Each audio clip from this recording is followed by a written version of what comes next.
संस्था के राष्ट्रीय उपाध्यक्ष सैयद अजीम अहमद जी के माध्यम से जनपद लखीमपुर खीरी संस्था की ओर से की जा रही मांगों को लेकर, जिसमें से स्वर्गीय राजा लोन सिंह भारत के महान क्रांतिकारी के नाम से विश्वविद्यालय की मांग को लेकर तथा जनपद में ही पिछले कई दशकों से बदहाल पड़े इंदिरा मनोरंजन पार्क की बहाली को लेकर शासन को ज्ञापन देने को लेकर रणनीति पर चर्चा की गई। उत्तर प्रदेश नियंत्रक इश्तियाक अहमद जी के द्वारा जनपद लखीमपुर खीरी में ही NYKS की ओर से गठित किए जा रहे महिला क्लब तथा पुरुष क्लब के बारे में जानकारी उपलब्ध कराई गई। लखनऊ मंडल के प्रवक्ता इंजीनियर संजय धीमान जी के माध्यम से महिला के सशक्तिकरण व महिला ताकत व सम्मान के बारे में मोटिवेट किया गया व महिला साथियों को नई जिम्मेदारियां दी गई। लखनऊ मंडल के प्रभारी अरुण कुमार वर्मा जी के द्वारा महिला साथियों की नई नियुक्ति हेतु नियुक्ति पत्र वितरित किए गए व जनपद लखीमपुर खीरी के अध्यक्ष अतुल कुमार मिश्रा जी के द्वारा लखीमपुर जगत में शिक्षा के क्षेत्र में हो रही समस्याओं को लेकर व उस पर विचार मत को उजागर किया गया। जनपद लखीमपुर खीरी के सलाहकार अधिवक्ता जावेद अहमद जी के द्वारा शिक्षा के क्षेत्र में हो रही विभिन्न समस्याओं को उजागर किया गया। महिला संगठन की ओर से उत्तर प्रदेश उप प्रदेश अध्यक्ष मिस रेशमा जी के द्वारा प्राथमिक शिक्षा को लेकर चिंता जताई गई तथा जिला अध्यक्ष के तौर पर उपस्थित मिस फरहीन बानो जी के द्वारा समस्त महिला साथियों को संस्था की ओर से दी जाने वाली सुविधाओं व जनपद लखीमपुर खीरी के पुस्तकालय के पुनः सुचारू रूप से चालू कराने हेतु विशेष रणनीति सुझाई गई। ब्लॉक मीडिया प्रभारी मोहम्मद अकील जी ने संस्था के द्वारा के आयोजन में फोटोग्राफी का सुचारू रूप से कार्य किया। साथ ही साथ संस्था में उपस्थित सभी उच्च पदाधिकारियों के द्वारा नई नियुक्ति हेतु नियुक्ति पत्र और अधिकार पत्र व सदस्यता प्रमाण पत्र के साथ में सम्मान समारोह का भी आयोजन किया गया। इस आयोजन में संस्था की ओर नाजरीन अंसारी, जिला सह प्रभारी अलका गुप्ता, जिला उपाध्यक्ष कोयल कुमारी, जिला सचिव दिव्या कश्यप, जिला महासचिव संगीता कुमारी, जिला कोषाध्यक्ष रुकैया, जिला संदेशक सीमा अवस्थी, जिला संग्राहक महक इरफान, जिला प्रमोटर हिना रवीना बानो, पार्वती माबिया, समरीन बानो पदाधिकारी उपस्थित रहे।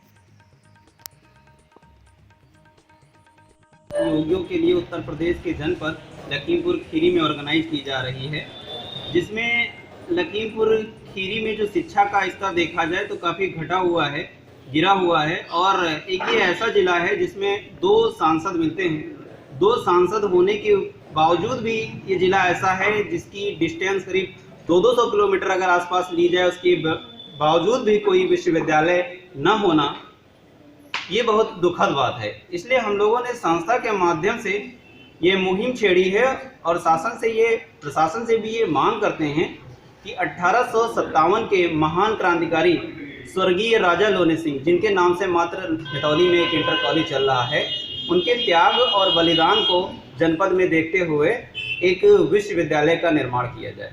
साथ ही साथ मैं और बताना चाहूँगा कि हमारे जनपद लखीमपुर खीरी में कभी इंदिरा मनोरंजन पार्क बना था, जो बहुत ही चहल पहल और बहुत सारी खूबियों और बहुत सारे जो चिड़ियाघर के तरीके से प्रयोग किया जा रहा था, वो बद से बदतर हो गया है। उसकी बदहाली देखने भी नहीं जा रही है, इतनी खराब हो चुकी है। संस्था के माध्यम से जल्द हम लोग उसको भी बहाल करेंगे। इसलिए ये खास तौर से महिलाओं का मीटिंग किया गया है, जिसमें उन तक भी ये बात पहुँचे कि हम लोग इसका भी बहाली का जो है उद्देश्य जारी रख रहे हैं और शासन तक इसकी बात पहुंचाने। प्रधान समिति के द्वारा और संस्था के राष्ट्रीय अध्यक्ष श्री के आमिर जी की उपस्थिति में लखीमपुर की महिला पदाधिकारियों व कार्यकर्ताओं द्वारा इस मीटिंग का आयोजन किया गया, जिसमें शिक्षा को लेकर के जो संस्था के द्वारा कार्य किए जा रहे हैं और शिक्षा को लेकर के संस्था का क्या उद्देश्य है, इसको लेकर चर्चा की गई। और साथ ही महिला पदाधिकारियों के सम्मान समारोह के साथ उनको नियुक्ति पत्र बांटना और उनको अथॉरिटी लेटर्स वगैरह वितरित किए गए। और साथ ही संस्था द्वारा जो समय समय पर सुधारों को लेकर के मांग की जाती है, इसको लेकर की चर्चा की गई। और शिक्षा के क्षेत्र में लोग क्या बदलाव चाहते हैं, इसको लेकर के चर्चा की गई। और जैसा कि यहाँ लखीमपुर में स्वर्गीय क्रांतिकारी लोने सिंह के नाम पर विश्वविद्यालय को लेकर के मांग की जा रही है और इंदिरा मनोरंजन पार्क को लेकर के, उसकी पुनः बहाली को लेकर के और सौंदर्यीकरण के लेकर के आदि बहुत से महत्वपूर्ण बिंदुओं पर चर्चा की गई। धन्यवाद। मुद्दों से जी, मैं उद्देश्य आपको ज़रूर डिस्कस करूंगा। उससे पहले मैं आपके इंडिया न्यूज़ और पी न्यूज़ को बहुत बहुत धन्यवाद देना चाहता हूं कि आप लोगों ने अपना बहुमूल्य समय निकालकर यहाँ तक आए हैं और संस्था में पार्टिसिपेट करे हैं और संस्था को इस योग्य समझते हैं। देखिए, संस्था का मुख्य उद्देश्य ये है कि जैसे शिक्षा तकनीकी अनुसंधान को लेकर या एजुकेशन टेक्निक और रिसर्च को लेकर जो समाज में प्रॉब्लम क्रिएट हो रही हैं, जहाँ तक मैं उसको ऑब्जर्व कर पा रहा हूँ, समझ पा रहा हूँ कि हर जगह पर कहीं ना कहीं हमारे प्रयोगात्मक नॉलेज में, टैलेंट में कमी रह जाती है। अगर हम शिक्षा के स्तर को प्रयोगात्मक ढंग से प्रयोग करें तो बहुत सारी प्रॉब्लम्स को सॉल्व किया जा सकता है, क्योंकि किसी भी देश की अर्थव्यवस्था या उसकी जो डेवलपमेंट है विज्ञान प्रौद्योगिकी पर निर्भर करता है। अगर हम लोग विज्ञान प्रौद्योगिकी को सक्षम बनाएं प्रयोगात्मक माध्यम से तो बहुत ही प्रॉब्लम्स को हम लोग सॉल्व कर सकते हैं। मेन उद्देश्य ये है कि शिक्षा के स्तर को 100% संपूर्ण भारत में प्रयोगात्मक बनाएं। सर, इस मीटिंग का क्या उद्देश्य है? देखिए, मीटिंग का उद्देश्य रखने का दो